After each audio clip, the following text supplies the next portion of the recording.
Hello, this is Dread, and in today's video topic, this is going to be the promised third video I talked about in the last two videos, where we talk about all of the Sentinel teasers that came out recently and the Carve, Gazzy, and Mike interview that came out recently. So essentially, there's a lot to talk about. So we're just going to talk about every single node individually here, shall we?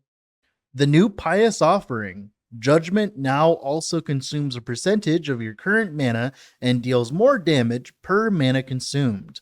This was changed. It used to be two mana per 1% more damage, but you used to consume, I think, almost your entire mana bar. Now it's only 5% per point for mana consumed, which of course, in my opinion, is superior. This is a huge buff to judgment hit builds. Like for instance, if you wanted to just like hold right click and like spam judgment, this is actually a buff to you.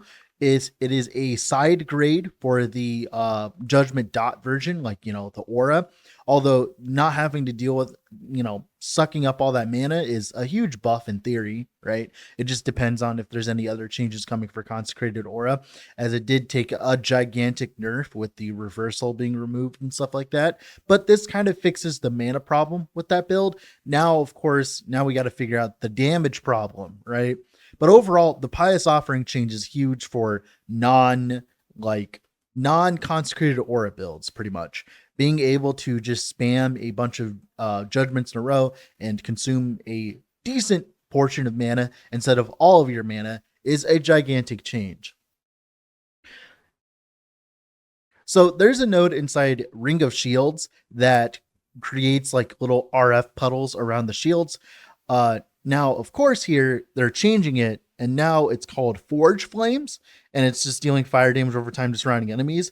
Apparently, they reworked it and made it better, but we literally have no numbers, and also as well scaling minion spell damage over time on a class that doesn't have access to any of that.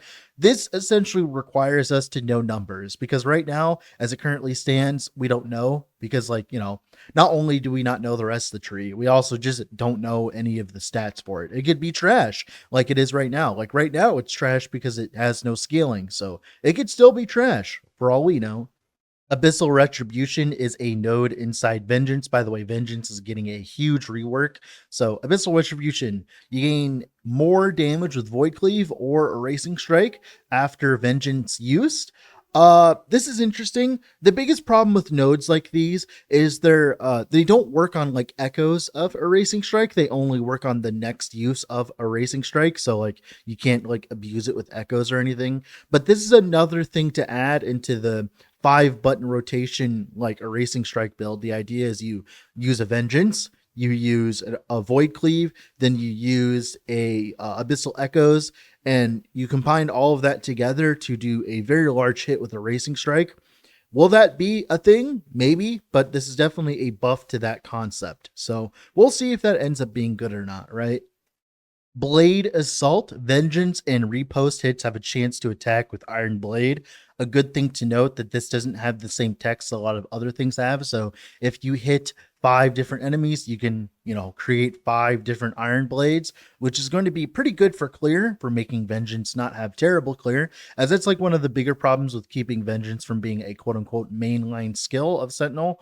So being able to just create a bunch of them, not only with the riposte hits, right, but also with the normal hit, this means that you can have a lot of fun with this. Now, of course, we'll probably see a node that allows you to get more Iron Blade chance, hopefully. So this could actually be pretty good. It depends if Iron Blades also scale with the rest of the tree, because there's been a huge problem with like sub skills inside Vengeance specifically not scaling with the rest of its tree. So I hope that they fix that for this, but this could end up being really good. It also depends on like what the Iron Blades actually look like, right? Flaming Sword is a conversion node inside of Vengeance. This actually has a lot to note, specifically because it turns bleed into ignite chance.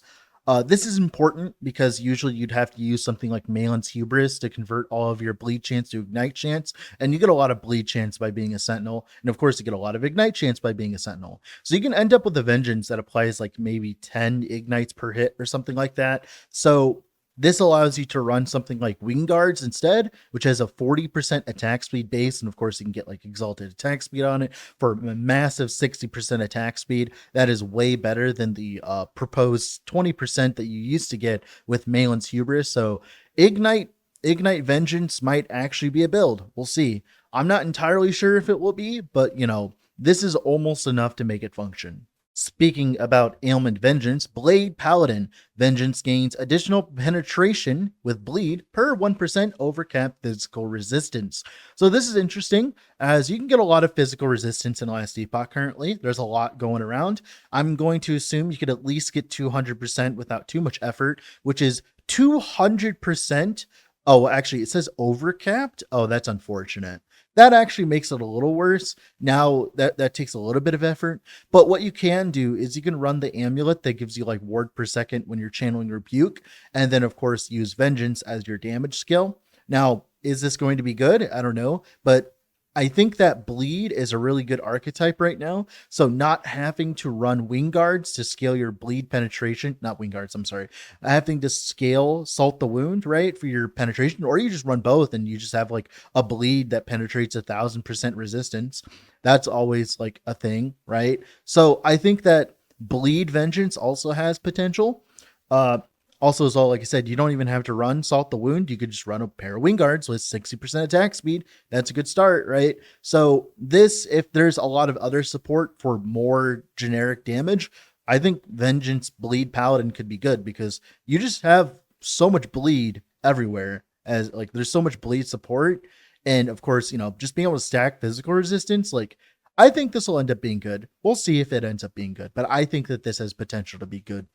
Blade of Darkness is a conversion for Void. So not only do we have a Rive conversion for Void, but we also have a Vengeance conversion to Void.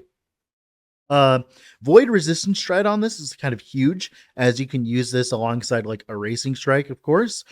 So you can actually have a way of, shredding Void res on top of, using Erasing Strike with those nodes that we talked about earlier. Also, turning Bleed into Time Rot Chance. It seems like Time Rot is just getting better and better. So being able to convert all your generic chance to bleed into Time Rot Chance might end up being very relevant very soon. Or at least we'll see if it ends up being relevant or not, right? So Sigils of Hope is getting reworked into Symbols of Hope. The idea is every 2 seconds we get a symbol that orbits us, and it causes us to deal more damage with our attacks, and also has increased health regen. But whenever we expend it, we can press the button to expend it on a cooldown to get 100 ward per of them, and also as well 5% less damage taken per symbol for 3 seconds. That's interesting, because you can get up to 5. That's like 25% less damage taken for a few seconds, which ends up being like, Sentinel's own version of Flame Ward. That's interesting. It's really good. Also, not having to constantly spam mana to consume to make sigils is really good. So this might actually be really good for Paladin in general. Like, Symbols of Hope looks insane. Because of this, they actually reworked Divine Flare. Symbols of Hope's cooldown is significantly reduced, but it's no longer instant cast. And also as well, it creates a Divine Flare when you press the button. It deals damage in the area. Now, this is interesting, as it might end up being really good. It depends on the nodes after this, but not having to spam sigils anymore to get your Divine Flares could be really good in general. I'm really hoping that it ends up being really good. We'll see how it feels, right? Because we don't have any context for this, but I think that there is potential with this. So Volatile Reversal is getting reworked significantly, as we may well know. It is being turned into a melee skill, a melee combo skill. So the first part of the combo is you go forward in time, and the second part of the combo is you go back in time. It has a decent cooldown. It's like 4 seconds or something at base, and then as well you can reduce the cooldown even more. Now, my biggest problem with Volatile Reversal, from what I've seen so far, is the animation required to use Volatile Reversal looks a little slow. I will say it looks a little clunky.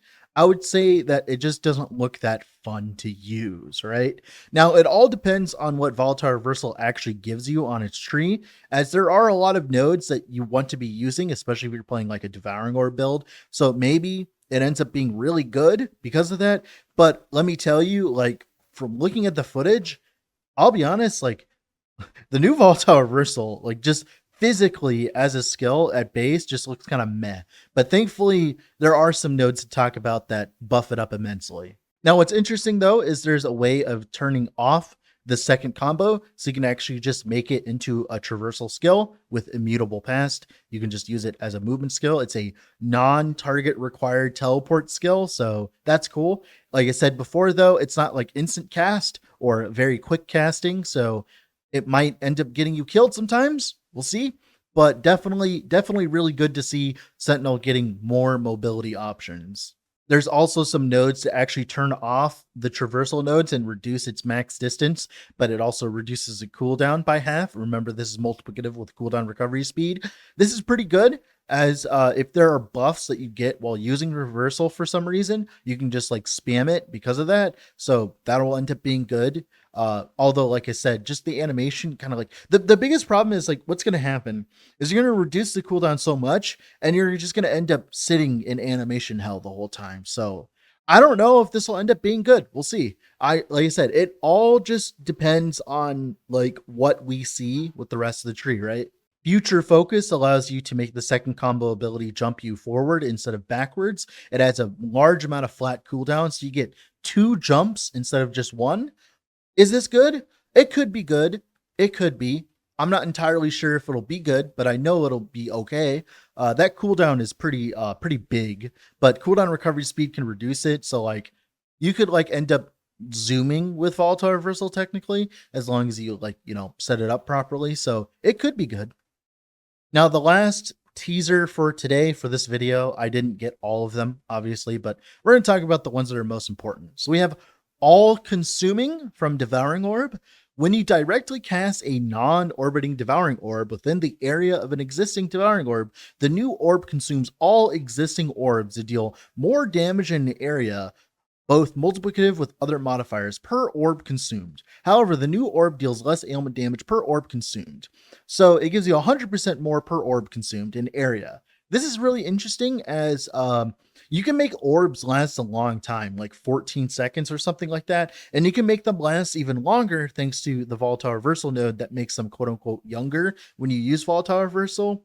So there's a lot of synergy when it comes to this with Volatile Reversal and of course Devouring Orb, non-orbiting Devouring Orb. Also as well with the Time Rot rework, right? This will end up being just insanely strong as you can just apply really big fat Time Rot stacks.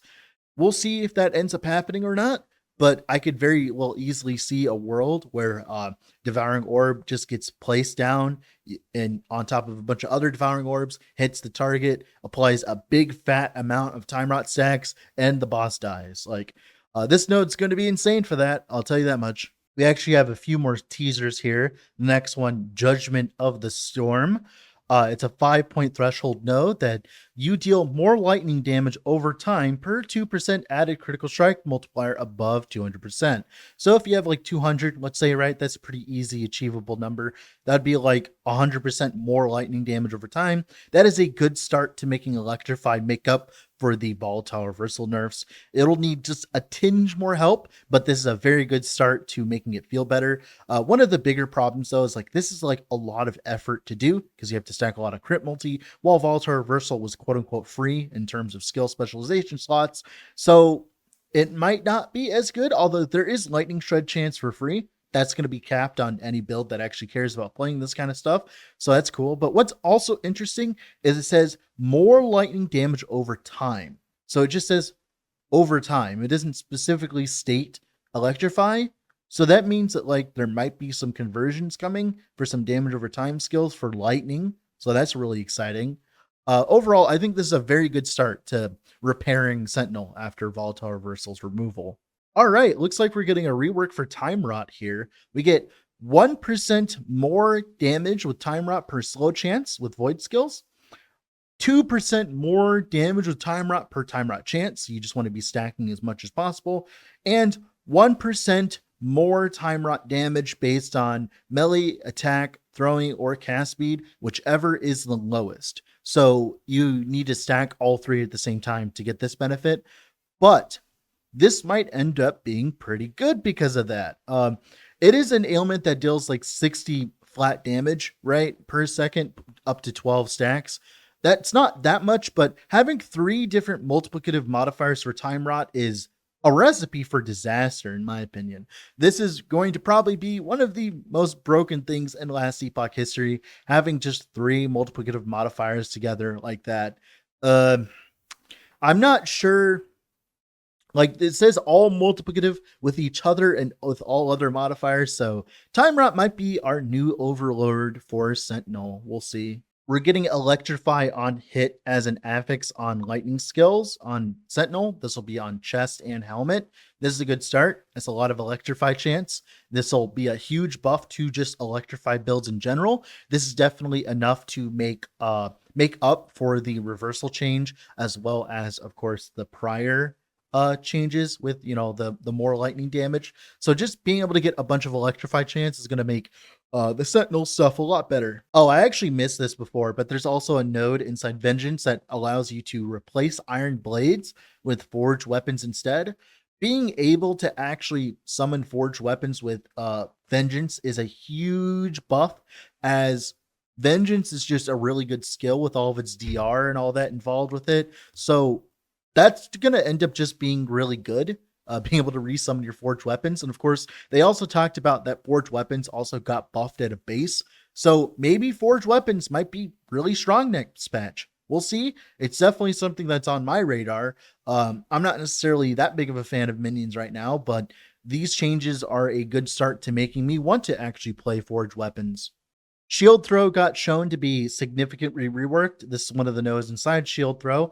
Shield Barrage, it gives it no cooldown, but it gives it like 5% less damage, fewer ricochets, and projectile size. This is actually pretty good, as it means that you don't have to like invest so many points to get to this node. Before, you had to invest like 5 points to get to this. Now it seems like you only have to invest 1 point to get to this, which is a huge buff for just shield throw spamming builds in general. So throwing arm was actually teased before, making it so that you can ricochet it yourself, but this node kind of just got immediately dumpstered the moment they showed that it's behind the node that gives shield throw a 6-second cooldown. So will shield throw dominate next patch? I don't know, but it's definitely not going to dominate with this node. All right, and that's going to be it for all of the Sentinel leaks. I probably missed a few here and there. There was a lot in there, but forgive me. We'll be doing a deep dive when, like, of course, the patch notes come out and all the planners are updated. So look forward to that. With all that being said, this has been Dread. Off to go do something else. Bye.